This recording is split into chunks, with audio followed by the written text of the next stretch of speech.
আসসালামু আলাইকুম pro football fans. দর্শক, আপনারা সকলে জানেন কোপা আমেরিকার প্রথম ম্যাচে সেলেসাওরা কিন্তু কোস্টারিকার বিপক্ষে ড্র করেছে এবং দ্বিতীয় ম্যাচের জন্য কিন্তু তারা কঠোর অনুশীলন চালিয়ে যাচ্ছে। ইতিমধ্যে কিন্তু সেলেসাও দল লাস ভেগাসে তাদের অনুশীলন শুরু করে দিয়েছে এবং সেখানে কিন্তু বর্তমানে 40 ডিগ্রি প্লাস সেলসিয়াস রয়েছে এবং সেজন্য কিন্তু সিবিএ প্রেসিডেন্ট আর্নাল্ডো রদ্রিগেজ কিন্তু ব্রাজিলের ট্রেনিং সেশনের সময়টাও পরিবর্তন করে দিয়েছেন। কেননা এত গরমের মধ্যে ফুটবলাররা যখন ট্রেনিং করবে তখন কিন্তু অনেকটা ইনজুরিতে পড়ার সম্ভাবনা রয়েছে।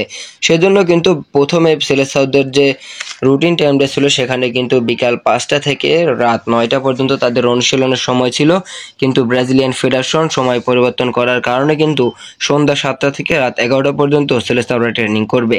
ইতিমধ্যে তারা কিন্তু লাস ভেগাসে পৌঁছে গিয়েছে এবং সেখানে কিন্তু নেইমার জুনিয়র স্কোয়াডের বাইরে থাকলেও কিন্তু তাকে কিন্তু খুব দারুণভাবে স্বাগতম জানিয়েছে এই লাস ভেগাসের কর্তৃপক্ষরা।